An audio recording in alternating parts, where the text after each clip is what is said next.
नमस्कार साथियों, मैं सुनील यादव अभिव्यक्ति कोचिंग क्लासेज में आपका हार्दिक स्वागत करता हूं। पहले हमने कोरोना से पहले जब ये लॉकडाउन नहीं हुआ था, इससे पहले यूट्यूब पर हमने एक अच्छा प्रयास किया था। संविधान को लेकर के कुछ पार्टों को लेकर के हमने चर्चा की थी और उस क्लास के अंदर यूट्यूब क्लास के ऊपर हमने प्रस्तावना के कुछ पार्ट की जानकारी ली थी। अब भाई साहब कृष्ण जी जो डायरेक्टर सर हैं, उनके कहने पर हमने एक छोटा सा प्रयास किया है लाइव आकर के, जिससे कि हमारे स्टूडेंट्स हैं जो अभिव्यक्ति कोचिंग से जुड़े हुए हैं, उन्हें कक्षा का माहौल मिल सके और अपनी समस्याओं को टीचर के सामने रखने का एक मौका मिल सके और उन्हें एक अच्छा गुड फील हो सके। इसलिए मैं अब प्रस्तावना का जो सेकंड पार्ट है वो लेकर के आया। ठीक है साथियों, अब हम प्रस्तावना के भाग 2 की चर्चा करते हैं, जिसमें क्या लिखा गया है ये देखिएगा। प्रस्तावना भाग 2।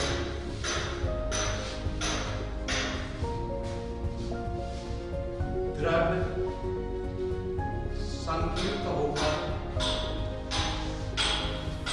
संविधान सभा में आज दिनांक 26 नवंबर 1949 मिति मार्च शीर्ष शुक्ल सप्तमी संवत 2006 विक्रमी को इस संविधान को अंगीकृत अधिनियमित आत्मावृत करते हैं। ये प्रस्तावना का थर्ड पार्ट है। इसमें लिखा गया है कि द्रव्य संकलित होकर संविधान सभा में आज दिनांक 26 नवंबर 1949 मिति मार्च शीर्ष शुक्ल सप्तमी संवत 2006 विक्रमी को इस संविधान को अंगीकृत अधिनियमित और आत्माकृत करते हैं। अब इसकी व्याख्या क्या हो जाएगी इस पाठ की, देखिएगा। इसमें आपका जो पहला क्वेश्चन यहाँ से निकल के आता है व्याख्या के अंदर कि भारतीय संविधान की प्रस्तावना किसको दर्शाती है।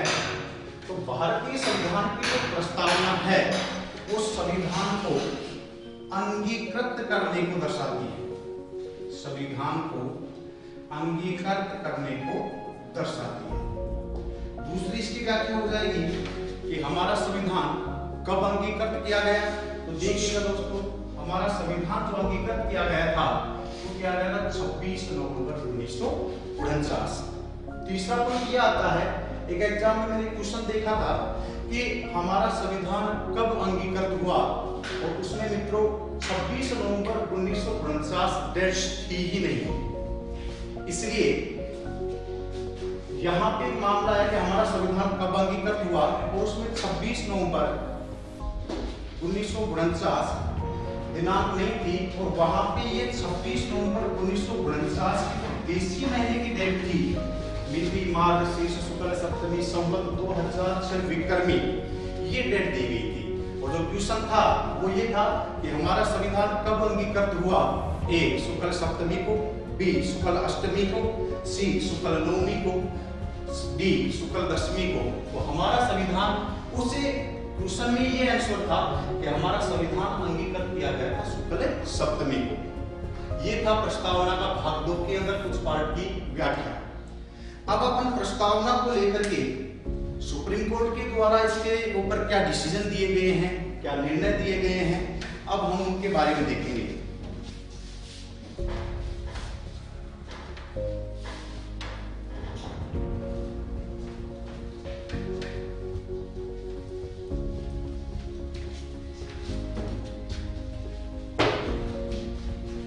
देखिएगा दोस्तों, प्रस्तावना पर सुप्रीम कोर्ट के निर्णय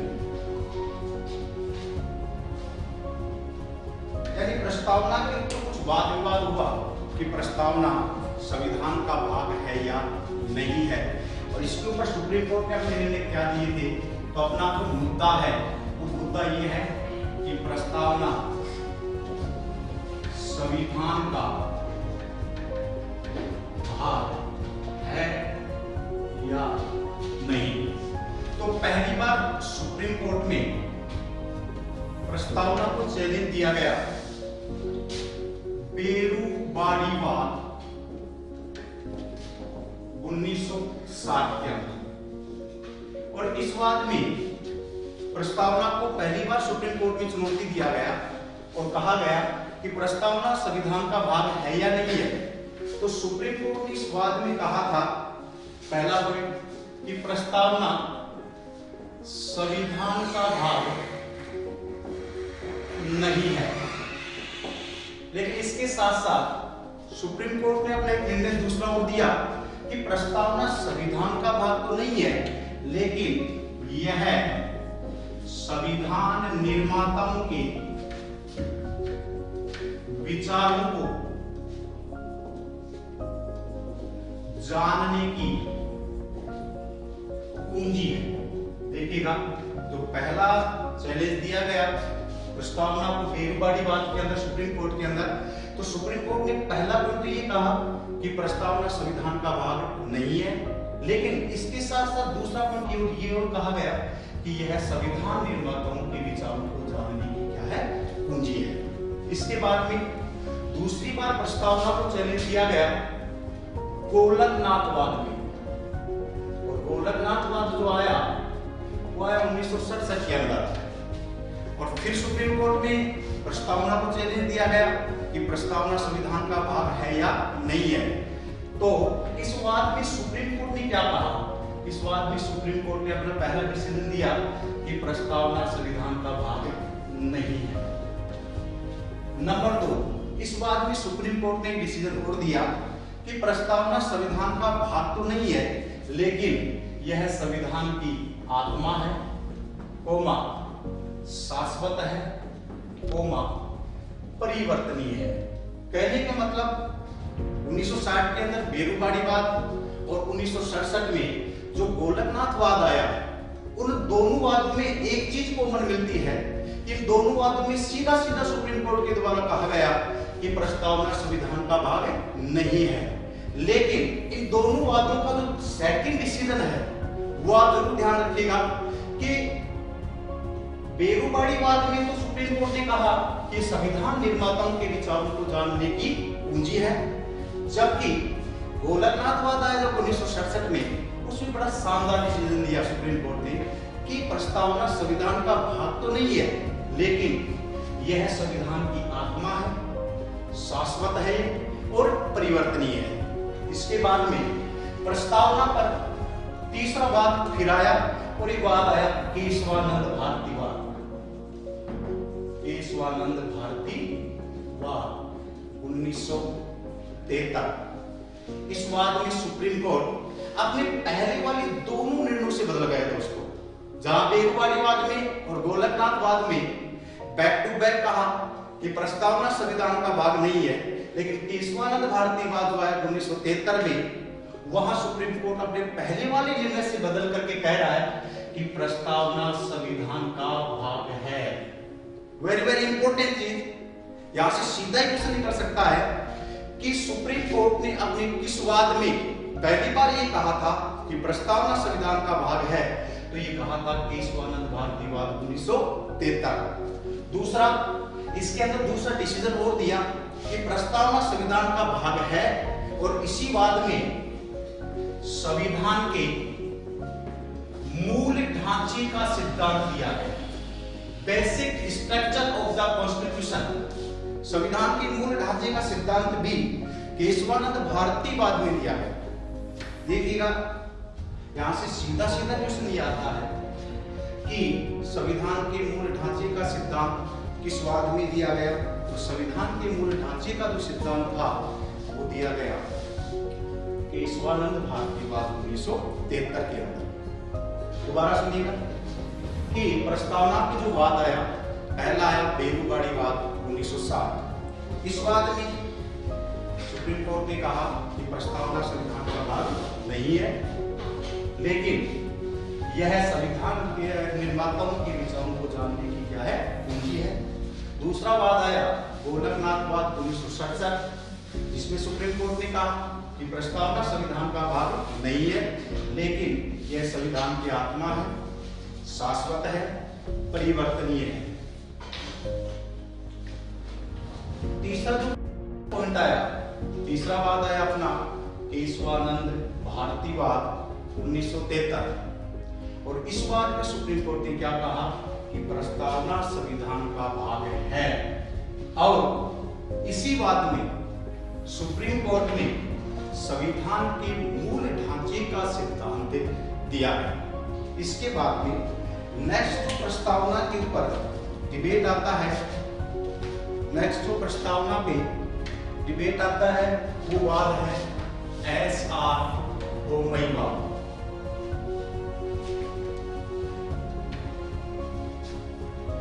SR बोम्मई वाद में सुप्रीम कोर्ट ने क्या कहा, चौथा डिबेट है SR बोम्मई वाद, और SR बोम्मई वाद आया 1994 के। फिर सुप्रीम कोर्ट में प्रस्तावना को चुनौती दी गई कि प्रस्तावना संविधान का भाग है। सुप्रीम कोर्ट ने क्या कहा कि प्रस्तावना संविधान का भाग है, और इसी वाद में पंथ निरपेक्षता को, दोस्तों फिर सुनिएगा, इसी वाद में पंथ निरपेक्षता को सुप्रीम कोर्ट ने संविधान का मूल ढांचा घोषित किया है। मूल ढांचा घोषित किया। दोस्तों क्वेश्चन पूछा जा चुका है ग्रेड फर्स्ट के अंदर कि पंथ निरपेक्षता को संविधान का मूल ढांचा किस वाद में घोषित किया गया था? SR बोम्मई वाद 1994। नेक्स्ट पांचवा वाद जो आया वो है LIC इंडिया वाद, और LIC इंडिया वाद आया 1995। अब LIC जो इंडिया वाद 1995 में आया, इस वाद में भी सुप्रीम कोर्ट ने प्रस्तावना को संविधान का भाग माना। प्रस्तावना को संविधान का भाग माना। प्रस्तावना को संविधान का भाग माना। देखिएगा, अब जो मैंने वाद बताए हैं आपको, ये सारे वाद इंपॉर्टेंट हैं, ग्रेड फर्स्ट में पूछे जा चुके हैं, कि मैं दोबारा रिपीट कर देता हूँ कि प्रस्तावना संविधान का भाग है या नहीं है। इसको लेकर के पहला वाद आया बेरूबाड़ी वाद 1907। इस वाद में सुप्रीम कोर्ट ने कहा प्रस्तावना संविधान का भाग नहीं है, और इस वाद में सुप्रीम कोर्ट ने कहा कि प्रस्तावना संविधान की कुंजी है। इसके बाद में गोलकनाथ वाद आ गया 67 के अंदर। इसमें भी भाग में नहीं माना, लेकिन इसमें कहा कि आत्मा है, शाश्वत है, परिवर्तनीय है। इसके बाद में केशवानंद भारतीवाद आया, ये 1973 में आया, और इस वाद में सुप्रीम कोर्ट ने अपने पहले वाले दोनों डिसीजन से बदल गया और कहा कि प्रस्तावना संविधान का भाग है, और ये संविधान के मूल ढांचे के सिद्धांत पे आधारित था। इस वाद में संविधान का मूल ढांचा भी दिया गया। अब यहाँ से क्वेश्चन अच्छा निकल के आता है कि पहला क्वेश्चन ये हो सकता है कि कौन कौन से वाद में सुप्रीम कोर्ट ने प्रस्तावना को संविधान का भाग नहीं माना था, संविधान का भाग नहीं माना था। तो इसमें आपका पहला ऑप्शन है, पहला जो आपका आ जाएगा वो आ जाएगा बेरूबाड़ी वाद 1960 और गोलकनाथ वाद 1967। दूसरा ये हो सकता है कि कौन कौन से वाद में सुप्रीम कोर्ट ने प्रस्तावना को संविधान का भाग माना।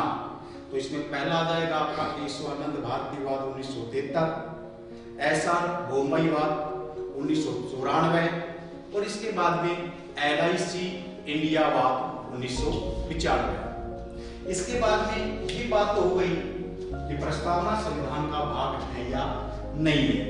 इसके बाद में प्रस्तावना के ऊपर अपना सेकंड जो वाद या मुद्दा आता है, वो सेकंड मुद्दा यह आता है कि प्रस्तावना संविधान का भाग,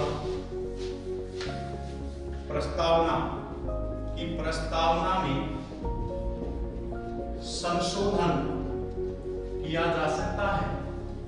देखिएगा, फिर मैं कह रहा हूं, पहला मुद्दा आपने लिया था कि प्रस्तावना संविधान का भाग है या नहीं है। अब जो सेकंड मुद्दा जो अपन ले रहे हैं वो ये है कि प्रस्तावना में संशोधन किया जा सकता है या नहीं। तो देखिएगा दोस्तों, पहला उत्तर तो ये है कि क्या प्रस्तावना में संशोधन किया जा सकता है, तो इसमें आएगा यस, कि प्रस्तावना में संशोधन किया जा सकता है। दूसरा, प्रस्तावना या संविधान के किसी भी भाग में संशोधन करने की जो शक्ति है वो दोस्तों संसद में नहीं है। फिर सुन लीजिएगा, यदि प्रस्तावना या संविधान के किसी भाग में संशोधन करना हो तो संशोधन किसके द्वारा किया जाएगा, वो संशोधन किया जाएगा संसद के द्वारा। इसके बाद में अगला पॉइंट कि संसदीय जो संशोधन है ये किस अनुच्छेद के तहत करती है, तो संसद यह संशोधन अनुच्छेद 368 के तहत करती है। फिर मुद्दा आया, वो आप एक वाद याद रखेंगे जिसका नाम था केशवानंद भारती वाद 1963। इस वाद में सुप्रीम कोर्ट ने क्या कहा कि प्रस्तावना में संशोधन किया जा सकता है, अर्थात इस संसद है वह प्रस्तावना में संशोधन कर सकती है, कोई समस्या नहीं है। अनुच्छेद 368 के तहत प्रस्तावना नहीं, वो संविधान के किसी भी भाग में संशोधन कर सकती है।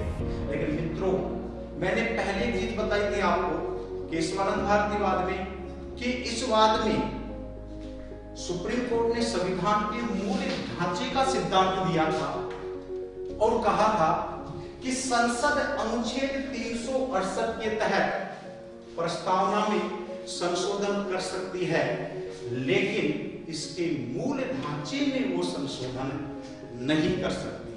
मूल ढांचे का मतलब वो तो आगे बताऊंगा, मैं विस्तृत व्याख्या दूंगा मूल ढांचे की कि सुप्रीम कोर्ट ने समय समय पर कौन कौन से एलिमेंट्स को संविधान के बेसिक स्ट्रक्चर में शामिल किया है। लेकिन मूल ढांचे का स्वाभाविक से सीधा सा समझो तो ये कहा जा सकता है कि प्रस्तावना के मूल भाग में संशोधन नहीं हो सकता।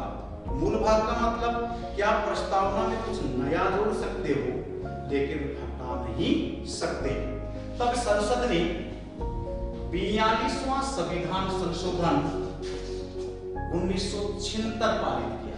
फिर याद रखिए, जैसे ही केशवानंद भारती वाद में मूल ढांचे का सिद्धांत देकर के कहा क्या प्रस्तावना में कुछ नया जोड़ सकते हो लेकिन इसके मूल ढांचे में संशोधन नहीं कर सकते, तब संसद ने 42वें संविधान संशोधन 1976 के तहत प्रस्तावना में संशोधन किए और इसमें कुछ नए शब्द जोड़े और 42वें संविधान संशोधन 1976 के तहत प्रस्तावना में 4 नए शब्द जोड़े गए। समाजवादी, नंबर 2 पंथ निरपेक्षता और नंबर 3 और नंबर 4 अखंडता। देखिएगा दोस्तों, वैसे तो मूल रूप से 3 शब्द हैं, समाजवादी, पंथ निरपेक्ष, अखंडता, लेकिन डीटी बसों में सीधा सीधा दिया गया है कि शब्द तो ये 3 ही हैं, लेकिन अपने ये शब्द भूल जाते हैं और को। इसलिए मैं यहाँ पे कुछ बस थोड़ा सा ये जरूर ध्यान रखना है कि 42वें संविधान संशोधन 1976 के तहत प्रस्तावना में वैसे तो 3 नए शब्द जोड़े गए हैं और 3 यदि मुख्य शब्दों की बात करें आप तो 3 नए शब्द हैं, समाजवादी, पंथ निरपेक्ष, अखंडता। लेकिन इसमें और अखंडता ये शब्द जरूर याद रखना है। तो प्रस्तावना में जो संशोधन किया गया वो 42वें संविधान संशोधन 1976 के तहत किया गया। शब्द जो जोड़े गए हैं समाजवादी, पंथनिरपेक्ष और अखंडता शब्द जोड़े गए हैं। यह अपना दूसरा पार्ट हो गया कि क्या प्रस्तावना में संशोधन किया जा सकता है या नहीं। तो बिल्कुल प्रस्तावना में संशोधन हो सकता है। यह संशोधन अनुच्छेद 368 के तहत संसद कर सकती है। फिर वही केशवानंद भारती बात कि आप मूल ढांचे में संशोधन नहीं कर सकते, अर्थात प्रस्तावना में कुछ नया जोड़ा जा सकता है लेकिन हटाया नहीं जा सकता। और वो 3 शब्द आप जरूर याद रखेंगे, लेकिन ये और शब्द मत भूलना दोस्तों, काफी बार कंफ्यूजन करने वाला मामला है कि समाजवादी, पंथनिरपेक्ष, अखंडता, अपन 3 ही शब्द याद रखते हैं लेकिन और अखंडता डी बसु में स्पष्ट किया गया है।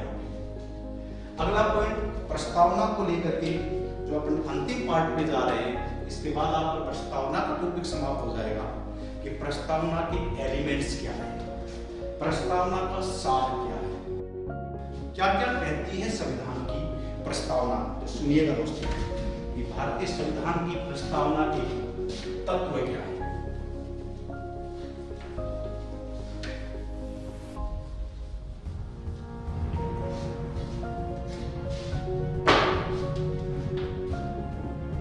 प्रस्तावना की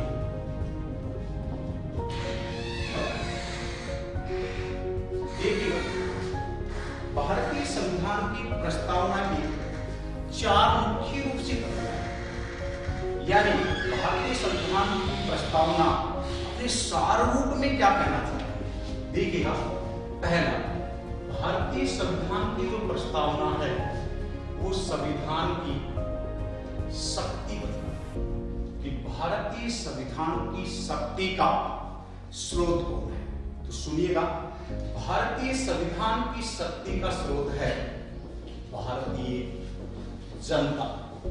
अब जैसे यहां से सीधा ही क्वेश्चन पूछ लिया जाए कि प्रस्तावना के अनुसार संविधान की शक्ति निहित है, ए संसद, बी राष्ट्रपति, सी भारतीय जनता, डी इनमें से कोई नहीं। तो प्रस्तावना पहली चीज दर्शाती है कि संविधान की शक्ति का स्रोत खुद हमारी भारतीय जनता है। दूसरा, प्रस्तावना और क्या दर्शाती है। प्रस्तावना दर्शाती है देश की प्रकृति कि हमारे देश का नेचर क्या है, देश की प्रकृति किस प्रकार की है। तो दोस्तों मैंने पहला जो पार्ट बनाया था यूट्यूब पर प्रस्तावना का, उसमें मैंने 5 शब्द बताए थे आपको, संपूर्ण प्रभुत्व संपन्न, समाजवादी, पंथनिरपेक्ष, लोकतंत्रात्मक, गणराज्य। ये जो 5 शब्द को जो बता रहा हूं आपको वापस, संपूर्ण प्रभुत्व संपन्न, दूसरा समाजवादी, तीसरा पंथनिरपेक्ष, चौथा लोकतंत्रात्मक और 5वां गणराज्य। ये शुरुआत के जो 5 शब्द हैं, ये 5 शब्द देश की प्रकृति को दर्शाते हैं दोस्तों। तीसरा, संविधान की उद्देश्य, प्रस्तावना संविधान के उद्देश्यों को भी दर्शाती है। ये क्वेश्चन आईएएस में पूछा जा चुका है कि प्रस्तावना के अनुसार संविधान के उद्देश्य में कौन कौन शामिल है। तो सुनिएगा, संविधान के उद्देश्य में 4 चीज शामिल है, 4 तत्व शामिल हैं। पहला न्याय, दूसरा स्वतंत्रता, तीसरा समता ओब्लिक समानता और चौथा बंधुता। याद रखिए दोस्तों कि संविधान के उद्देश्य में प्रस्तावना के कौन कौन से शब्द शामिल हैं। तो संविधान के उद्देश्य में शामिल है न्याय, नंबर 2 स्वतंत्रता, नंबर 3 समता ओब्लिक समानता और नंबर 4 बंधुता। लास्ट पॉइंट अपना जो प्रस्तावना के तत्व के रूप में अपन बात कर रहे हैं पहला अपने प्रस्तावना के तत्वों में देखा कि संविधान प्रस्तावना के अनुसार संविधान की शक्ति का स्रोत क्या है, तो भारतीय जनता है। नंबर 2, देश की प्रकृति की प्रस्तावना में कौन कौन से शब्द देश की प्रकृति को दर्शाते हैं, तो देश की प्रकृति को 5 शब्द दर्शाते हैं। संपूर्ण प्रभुत्व संपन्न, समाजवादी, पंथ निरपेक्ष, लोकतंत्रात्मक, गणराज्य। इसके बाद में तीसरा, संविधान के उद्देश्य की प्रस्तावना के अनुसार संविधान के उद्देश्य में क्या क्या शामिल है, तो इसमें शामिल है न्याय, स्वतंत्रता, समता और समानता, और चौथा है बंधुता। लास्ट जो है प्रस्तावना के तत्वों में कि प्रस्तावना और किसको दर्शाती है, तो प्रस्तावना संविधान को अंगीकृत करने को दर्शाती है। सुनिएगा कि प्रस्तावना संविधान को अंगीकृत करने को दर्शाती है। और हमारा संविधान अंगीकृत कब हुआ था? हमारा संविधान अंगीकृत हुआ था 26 नवंबर 1949 को। ये थे प्रस्तावना के बारे में कंप्लीट सार आपका, जिसमें आज हमने चर्चा की, प्रस्तावना के तत्व के बारे में चर्चा की, फिर क्या प्रस्तावना संविधान का भाग है या नहीं है, इसके बारे में चर्चा की, फिर क्या प्रस्तावना में संशोधन किया जा सकता है या नहीं किया जा सकता, इसके बारे में चर्चा की, और थोड़ा सा पार्ट हमने लास्ट पार्ट देखा था, जिसमें लिखा था मैंने दृढ़ संकल्प होकर अपनी संविधान सभा में 26 नवंबर 1949 से शुक्र सप्तमी विक्रमी संवत 2006 संविधान को तद द्वारा अंगीकार करने के लिए और आत्मार्पित करते हैं। ये था अपना प्रस्तावना का टॉपिक। अब अभिव्यक्ति के डायरेक्टर कृष्ण सर ने जो आज फेसबुक पे लाइव आने का जो प्रोग्राम करवाया हमसे, तो हम आपसे ये भी जानना चाहते हैं कि YouTube पे ज्यादा बेटर है या लाइव क्लासेस ज्यादा बेटर है। और हमारे हिसाब से लाइव में आप अपनी समस्याओं को रख सकते हो, हम आपसे डायरेक्ट कनेक्ट हो सकते हैं, आपसे संवाद हो सकता है। आपके कमेंट्स हमें नजर आ रहे हैं, थोड़ी सी तेज आवाज में बोला, मैंने थोड़ा फास्ट बोल दिया, तो उसके लिए कल हमसे फिर से थोड़ा स्लो करेंगे, आराम से करेंगे, प्रत्येक पॉइंट को रिपीट करते हुए फिर पढ़ेंगे। नमस्कार, जय हिंद।